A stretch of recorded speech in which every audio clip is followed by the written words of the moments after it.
IAS Abhishek Prakash पर विभागीय जांच शुरू हो गई है। नियुक्ति विभाग ने आईएएस अभिषेक प्रकाश को चार्जशीट भेजी थी। अभिषेक प्रकाश से निवेशक की ओर से लगाए गए घूसखोरी के आरोप को लेकर जवाब मांगे गए हैं। सोलर कंपनी से कमीशन मांगने के मामले में कार्रवाई चल रही थी।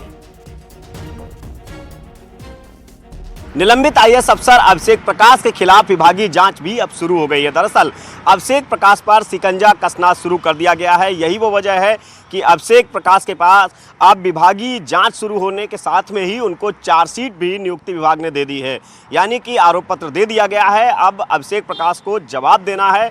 उन जो आरोप उन पर लगे हुए हैं, एक कंपनी के जो निवेशक थे उन पर 5% कमीशन मांगने का अभिषेक प्रकाश पर आरोप है कि उस कंपनी के निवेशकों से अभिषेक प्रकाश ने 5% कमीशन अपने एक व्यक्ति के माध्यम से मांगा और यही वो वजह है कि उसकी फाइल भी लटका दी गई थी। मुख्यमंत्री योगी आदित्यनाथ के संज्ञान में जब मामला आया तो सख्त कार्रवाई करते हुए मुख्यमंत्री योगी आदित्यनाथ ने आईएएस अफसर अभिषेक प्रकाश को निलंबित किया और अब अभिषेक प्रकाश पर विभागीय जाँच के भी आदेश हो गए हैं। आरोप पत्र अभिषेक प्रकाश को दे दिया है।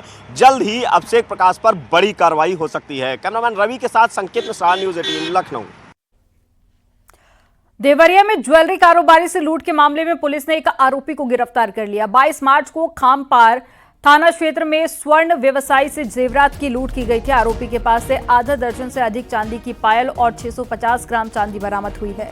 इस मामले में कई आरोपी अभी भी फरार चल रहे हैं। दिनांक 22/3/2025 को थाना खामपार क्षेत्र अंतर्गत भटवा तिवारी में जो है स्वर्ण व्यापारी से लूट की घटना हुई थी, जिसमें समुचित धाराओं में जो है अभियोग पंजीकृत किया गया था। थाना खामपार पुलिस व एसओजी टीम द्वारा संयुक्त रूप से अभियुक्तों की पहचान कर उनके घर व मिलने वाले संभावित स्थानों पर दबिश दी जा रही थी, जिसके कारण आज दिनांक 29/3/2025 को उसमें से एक अभियुक्त शाह आलम निवासी रामपुर थाना श्री रामपुर द्वारा थाना खामपार पर आत्मसमर्पण किया गया है। सीतापुर में हाईवे के किनारे अज्ञात महिला का बोरे में बंद शव मिला। इसे देखकर स्थानीय लोगों ने पुलिस को इसकी जानकारी दी। मौके पर पहुंची पुलिस ने शव को बोरे से बाहर निकलवाया और पुलिस ने शव की शिनाख्त करने की काफी कोशिश की, लेकिन शिनाख्त नहीं हो पाई। महिला के सिर और गले पर गहरे घाव के निशान हैं।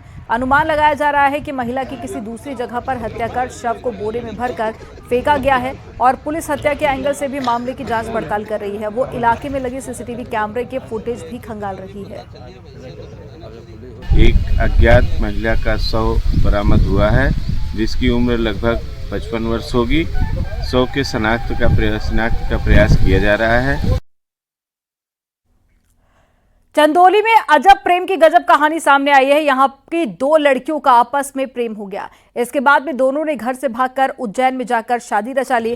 शिकायत के बाद में कोतवाली पुलिस दोनों को उज्जैन से लेकर आई और उन्हें परिवार को सौंप दिया। एक लड़की का परिवार दूसरी लड़की के यहाँ किराए पर रहता है।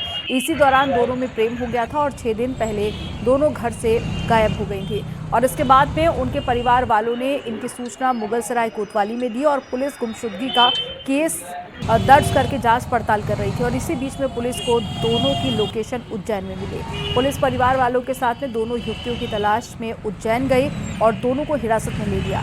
बताया जा रहा है कि दोनों लड़कियां बालिग हैं और उन्होंने अपनी मर्जी से आपस में शादी की है।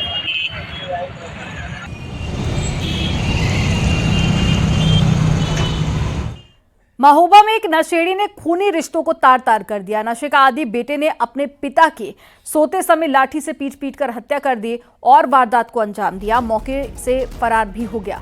परिजन उसे लेकर सीएचसी पहुंचे, जहां पर डॉक्टरों ने मृत घोषित कर दिया। बताया जा रहा है कि पिता उसे खेत पर काम में हाथ बटाने के लिए कहता था, जिससे वह नाराज था।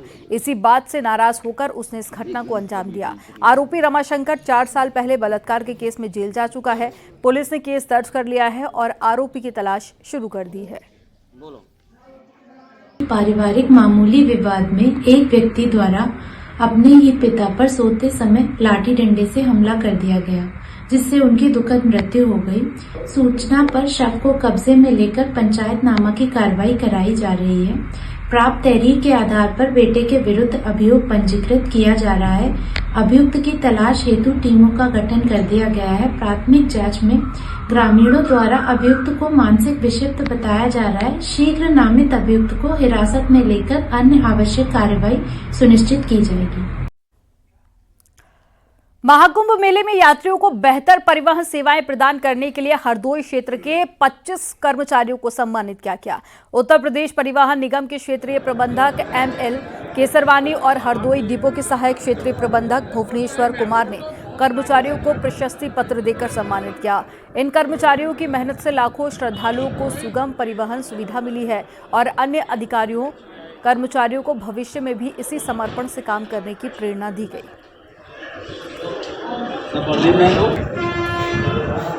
मोहम्मद तैयार है।